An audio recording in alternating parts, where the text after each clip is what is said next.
আসসালামু আলাইকুম বন্ধুরা, কেমন আছেন? আজ নতুন একটি কাজ নিয়ে আসবো। বাঙ্গি কালারের ভিতরে ডাইস দিয়ে কাজ করব। এটা হ্যান্ড পেইন্টের কাজ আগে করেছি, যেটা দেখিয়েছিলাম। তো ব্লকের কাজও করেছি, কাপড়ের কাজ করেছি, আপনাদের দেখিয়েছি। তো এটা আরেকটা কাপড় নিয়ে আসলাম।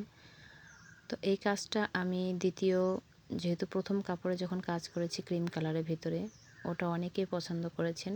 তো আরেকটি কাপড়ে নিয়ে আসছি। এটা হলো হালকা বাঙ্গি কালারের ভিতরে কাপড়ের যে লাল দিয়ে, মানে লাল রং দিয়ে কাজ করছি এখানে।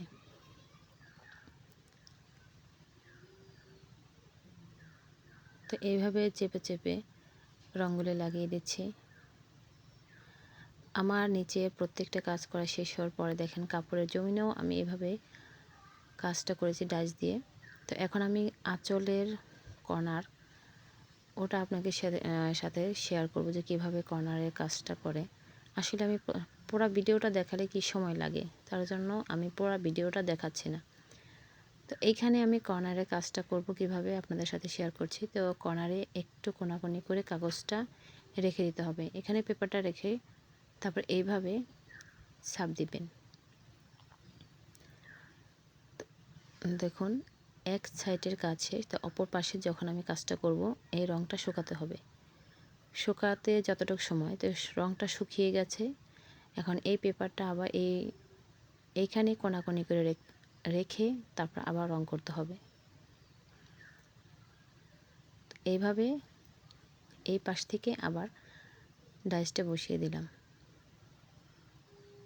তো দেখুন, রঙটা কোনোভাবেই কোনো রকম ছেবড়ে যায় নাই, অনেক সুন্দর হয়েছে। আসলে এখন কাজটা করব আলু দিয়ে। এই যে ফুলগুলো দেখছেন, এই ফুলগুলোর ভিতরে আলু দিয়ে ছাপ দেব। তো আমি আগেও কতগুলোই ছাপ দিয়েছি, আপনাদের সাথে শেয়ার করেছিলাম। দেখুন কত সুন্দর হয়েছে।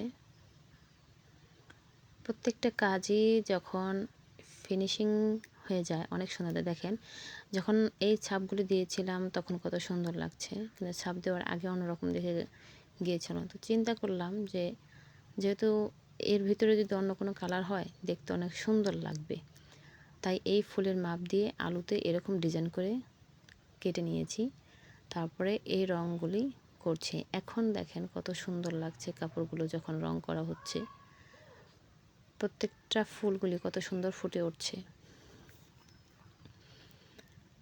তো আমি এভাবে আগে নীল কালার দিয়ে প্রত্যেকটা কাপড়ে কাজ করব, তারপর লাল, তারপর হলুদ দিয়ে এভাবে প্রত্যেকটা কাপড়ে কাজ শেষ করে দেব। আসলে আলু দিয়েও অনেক ধরনের ডিজাইন করা যায়। অনেক আপুরা আছে আলু দিয়ে সুন্দর করে ডিজাইন করে কাপড়ে, জামায় বা অন্যান্য ড্রেসের ভিতরে অনেক সুন্দর সুন্দর করে ডিজাইন করে। আমিও দেখি মাঝে মধ্যে ওই আপুদের ভিডিওগুলি। তাদের ভিডিও দেখে আমিও অনেক ভালো কাজ করতে শিখে গেছি, কারণ তাদের কাছ থেকেই আমার শেখা। মূলত আমি কোথাও কোর্স করিনি বা কোথাও কোনো কাজ শিখিনি। আমি শুধু ঘরে গৃহিণী, মানে গৃহিণীর যে কাজটা, ওইখানে ঘর থেকে বেশি বের হতে পারি না, ঘরের ভিতরে থাকতে হয়। তাই চিন্তা করি এক এক সময় যে কি করা যায়। যখনই কোনো কাজ না থাকে নানান ধরনের টেনশন মাথায় ঘুরে, তাই যখনই যেটা মনে চায় তখন সেটাই করি। তাই ঘরে বসে বসে যখন মনে চায় হ্যান্ড পেইন্টের কাজ করি, আবার দর্জি কাজ করি। যখন মেয়েদের জামা, আমার নিজের ড্রেস বানাতে হয়, তো তার পাশাপাশি ব্লগের কাজটাও করছি। কারণ ব্লগের কাজ আমি আগে কখনো করিনি। আমি মোবাইলে ইউটিউবে দেখে দেখে ব্লগের কাজটা করছি। দেখুন কত সুন্দর লাগছে কাপড়টা। এখন অনেক সুন্দর লাগছে, যেন ফুলগুলি এত সুন্দর লাগছে কাপড়ে। আমারই অনেক।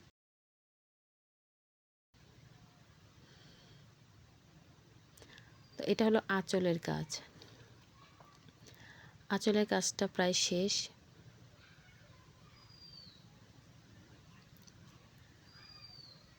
জানি না কেমন হচ্ছে, আপনারা প্লিজ কমেন্ট করে জানাবেন, এবং প্লিজ যাদের ভালো লাগে একটি করে সাবস্ক্রাইব করে দিবেন এবং একটি করে লাইক করে দিবেন। আমিও দেখি, আমার ভিডিওগুলি দেখেন, কিন্তু আপনারা কেউ লাইক সাবস্ক্রাইব করেন না। তো যারা যারা করেন প্লিজ লাইক এবং সাবস্ক্রাইব করে দিবেন।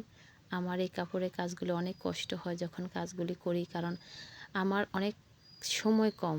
যতটুকু সময় কম থাকে তার ভিতরে কাজটা কমপ্লিট করার চেষ্টা করি। তো দেখুন আমার কাজটা পুরো কমপ্লিট হয়ে গেছে।